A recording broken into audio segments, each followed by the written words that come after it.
तो चलिए आज चलते हैं उस सुनहरी नगरी द्वारका में, जहां एक बहुत ही असाधारण दिन घटने वाला था।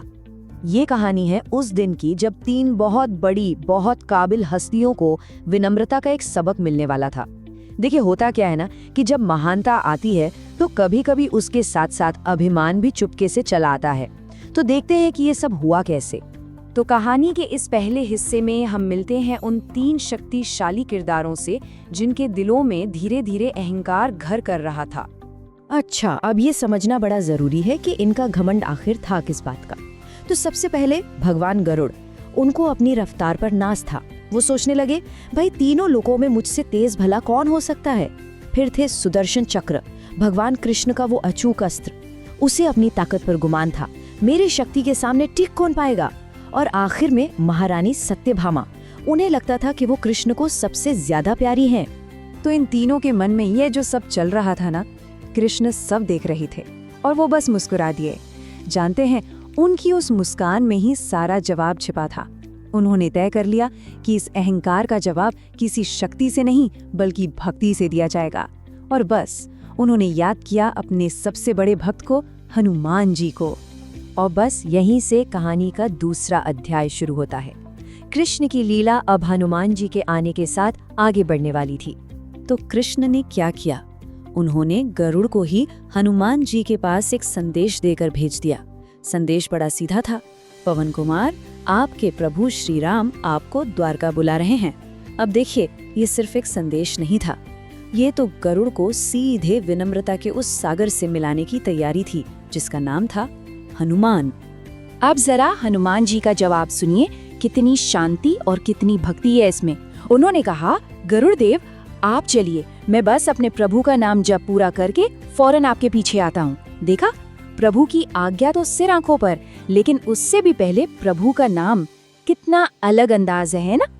तो अब असली मुकाबला शुरू होने वाला था। एक तरफ थी रफ्तार का घमंड और दूसरी तरफ थी भक्ति की अपनी ही एक अलग रफ्तार। अब यहाँ गरुड़ के मन का अहंकार देखिए। वो हनुमान जी से कहते हैं, अरे पवन कुमार, द्वारका तो बहुत दूर है और आपकी उम्र भी हो चली है। ऐसा करिए, आप मेरी पीठ पर बैठ जाइए, मैं ले चलता हूँ। मतलब बातों में मदद थी, लेकिन आवाज में अपनी रफ्तार का घमंड साफ झलक रहा था। और हनुमान जी, उन्होंने बड़े प्यार से मना कर दिया। बस इतना कहा, नहीं आप चलिए, मैं पहुंच जाऊंगा। जरा सोचिए, गरुड़ के उस घमंड के सामने ये शांत आत्मविश्वास, और ये आत्मविश्वास उनकी अपनी ताकत का नहीं था, ये तो उनके प्रभु के नाम की ताकत का था। तो गरुड़ जी ने अपनी पूरी ताकत लगा दी, हवा को चीरते हुए बिजली की रफ्तार से द्वारका पहुंचे। लेकिन जैसे ही वो द्वारका के दरवाजे पर उतरे, उनकी रफ्तार और उनका दिल दोनों थम गए। सामने कौन था? हनुमान जी, जो पहले से ही वहां खड़े प्रभु का इंतजार कर रहे थे। गरुड़ के दिमाग में बस एक ही सवाल घूम रहा था, ये मुझसे पहले यहाँ कैसे पहुंच गए? जिस गति पर उन्हें इतना नाज था, वो एक पल में चूर चूर हो गया। तो एक अहंकार तो टूट चुका था। अब कहानी पहुंचती है अपने क्लाइमैक्स पर, कृष्ण की सभा के अंदर। यहाँ 2 और अहंकार थे जिन्हें हनुमान जी की सीधी सादी भक्ति का सामना करना था। अब देखिए सभा में क्या होता है। हनुमान जी तो कृष्ण में अपने राम को ही देख रहे थे। उन्होंने बड़ी मासूमियत से पूछा, प्रभु माता सीता नहीं दिख रही, और ये देवी कौन है आपके साथ? बस यही एक सवाल सत्यभामा का सारा घमंड तोड़ने के लिए काफी था। उन्हें समझ आ गया कि प्रभु का प्रेम किसी एक के लिए नहीं होता। इसी बीच गरुड़ हैरान थे कि सुदर्शन चक्र ने हनुमान को गेट पर रोका क्यों नहीं, और कृष्ण तो सब जानते थे। उन्होंने तुरंत हनुमान जी से चक्र के बारे में पूछ लिया। जब कृष्ण ने पूछा तो हनुमान जी ने बड़े भोलेपन से कहा, प्रभु वो मुझे आप तक आने से रोक रहा था, तो मैंने, और ये कहकर वो रुक गए, क्योंकि उन्होंने जो किया था वो किसी ने सोचा भी नहीं होगा।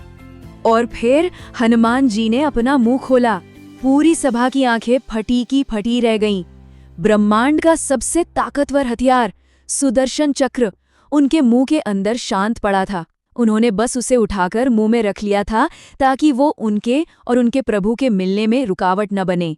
बस उसी एक पल में सुदर्शन चक्र का अपनी ताकत पर जो घमंड था ना, वो भी खाक में मिल गया। तो ये कहानी जब खत्म होती है तो अपने पीछे एक बहुत बड़ा सवाल छोड़ जाती है कि आखिर असली ताकत का मतलब क्या है। और हनुमान जी के इस पूरे किस्से से हमें यही सीखने को मिलता है, असली ताकत रफ्तार में या बल में या किसी पदवी में नहीं होती। असली ताकत होती है सच्ची भक्ति में और अपने उद्देश्य के प्रति विनम्रता में। जब आपका मकसद साफ और पवित्र हो तो बड़ी से बड़ी शक्ति भी आपकी सेवक बन जाती है। यही है इस कहानी का निचोड़। तो ये कहानी हमें इसी एक सवाल के साथ छोड़ जाती है कि असली ताकत कहाँ से आती है, उस शक्ति से जो हमारे पास है या उस उद्देश्य से जिसकी हम सेवा करते हैं। इस पर सोचिएगा जरूर।